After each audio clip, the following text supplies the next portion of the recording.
Mande Rancak Bana. Selamat bertemu kembali dengan Triha Channel. Saya betul-betul berharap, saya nggak mengharapkan orang di Muara Labu itu jadi orang kaya-kaya, enggak.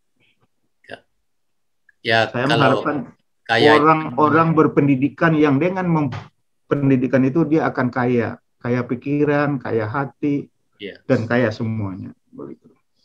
Jadi Pak Profesor, saya jadi ingat nih ungkapan Pak Profesor nih yang inilah agak terkesan bagi saya, yaitu saya sudah terlalu banyak membaca dan saat ini harus saya bagi melalui tulisan ya Pak Profesor ya.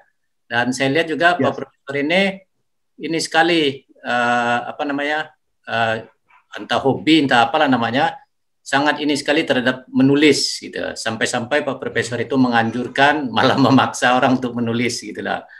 Itu mungkin jadi habitnya Pak Profesor menulis itu mungkin ya. Itu gimana itu motivasinya Pak Profesor? ya seperti tadi itu ya. Angku Pari itu kan mengajarkan kita kan ikra ikra bismillahirrahmanirrahim halak halak dan seterusnya gitu. Jadi membaca. Nah, kebiasaan membaca itu kita membaca haluan dulu, Ya, membaca majalah kiblat, kan ya, gitu, membaca buku-buku. Nah, itu ketika saya sekolah ke Padang dan seterusnya, itu kan mendapat lahan dia.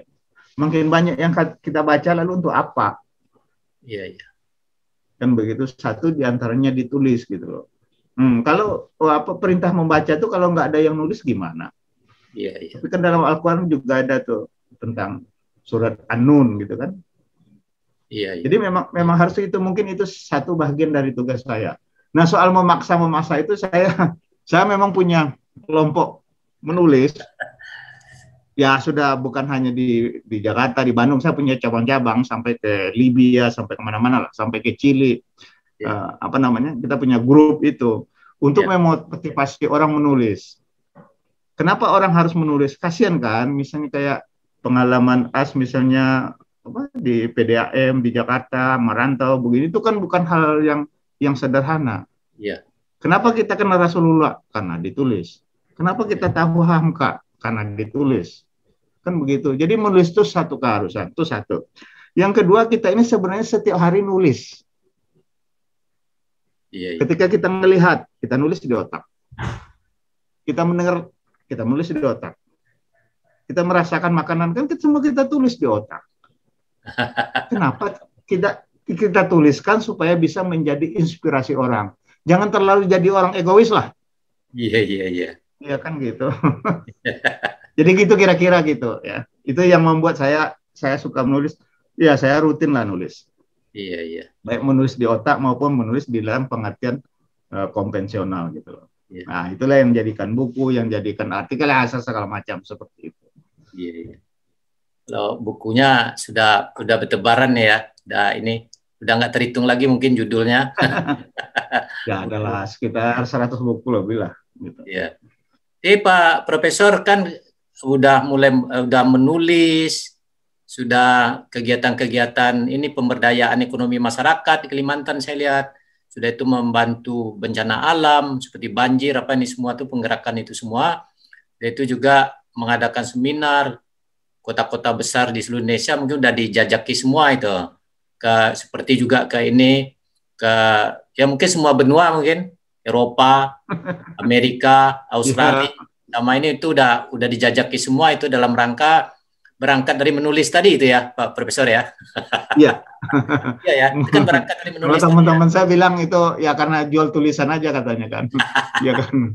Ya, Ya kan nggak mungkin saya misalnya mau pergi ke Jepang atau mau pergi ke apa namanya ke Spanyol ya, dengan duit sendiri kan banyak banget itu. Jadi nulis, kirim tulisan sana, nanti diundang, kita berangkat kan, ya. pesawat dibayarin, hotel dibayarin kan jadi enak kita gitu.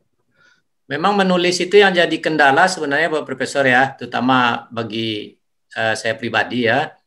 Itu yang membuat kita ini nih, merasa takut salah. Takut salah. Apalagi zaman sekarang ini kan sangat banyak nih kalau misalnya di dunia uh, ini online ini ada yang namanya netizen itu, wah itu kejam-kejam itu. Itu seperti ungkapan Pak Profesor itu menulis datang menggigit, lantas meninggalkan rasa pedih. Itu banyak sekarang nih Pak Profesor. Jadi seperti nyamuk itu banyak sekarang. Jadi dia menulis, datang, dia itu menggigit, meninggalkan kita dalam tulisannya itu kepedihan di hati gitu loh. Nah itu yang membuat ini kadang-kadang itu kita takut berbuat salah menulis gitu loh. Jadi jangan takut berbuat salah. Jangan ikut jalan itu, ikut jalan kanan aja. Ikut jalan kanan aja. Nulis yang baik-baik, tentang yang baik-baik, hasilnya baik. Ya. Gitu aja ya. Saya dikenal orang ya karena nulis. Ya saya diundang ke yang mau kemana, mau ke ITB, mau ke Brawijaya, mau ke UIN, mau kemana-mana aja diundang karena nulis gitu. Karena nulis ya. Nyuruh orang nulis. Nulis itu mudah. Ya beberapa buku saya itu tentang menulis itu mudah. Gitu ya. Nulis sangat mudah karena kita sudah menulis. Iya, iya. Tapi itu mungkin juga karena berangkat dari hobi mungkin ya. Hobi. Ya, hobi itu.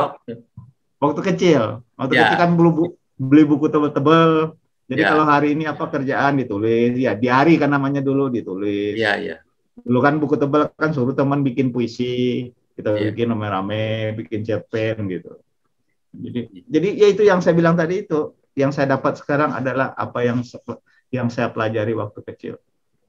Ya. Ya itu ceritanya, karena itu waktu kecil begitu. Ya. Nah kalau bapak saya itu sebelum tidur dia baca buku, baca Ilyamudin, baca buku-buku petualangan, Winnetou segala macam. Saya juga baca kan. Itu yang saya ini Pak Profesor. Itu saya masih ingat dulu karena saya juga menyaksikan lah. Kalau misalnya bapaknya Pak Profesor, yaitu almarhum Pak Ibnu Abbas, itu ini kalau misalnya lagi di lapau atau lagi ngumpul-ngumpul itu, beliau itu sangat menguasai masalah dunia politik, dunia perkembangan teknologi karena waktu itu beliau termasuk yang sangat rajin berlangganan koran ya Pak Profesor ya. Ya, iya. Itu hikmahnya berlangganan koran, berlangganan itu sebenarnya ilmu yang kesehari-harian, bukan ilmu yang formalitas kita dapat di sekolah atau kampus. Kan gitu ya Pak Profesor ya? Iya, kira-kira begitu. Itu juga mungkin yang salah satunya Pak Profesor itu lebih dulu selangkah dari teman-teman yang lain mengenai informasi karena berlangganan koran orang tuanya. Ya enggak juga lah, tapi kan kita sama-sama membicarakan kan gitu. Ya.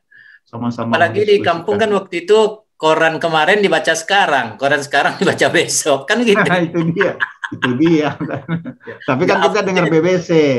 Ya BBC. BBC London kan kita kan. Ya, sama Suara Malaysia. Iya, itu radio Australia kan. Australia. Iya. Dan jiwa pejuang itu ada.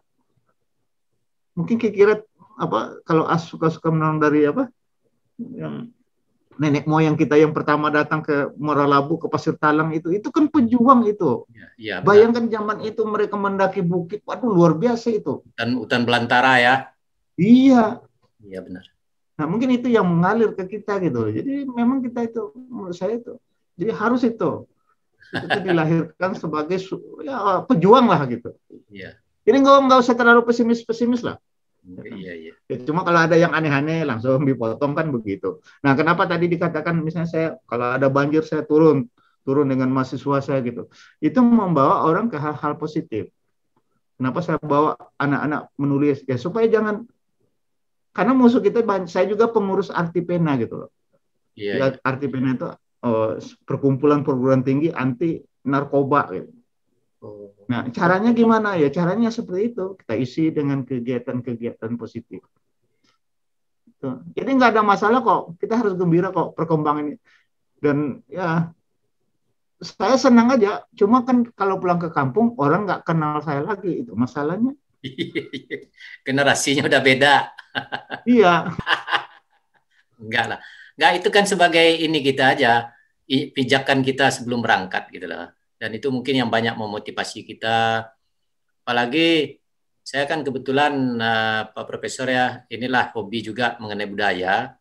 Dan saya lihat juga di kampung kita itu kan ada rajanya ada 4 itu, Raja Iya, Namrampe.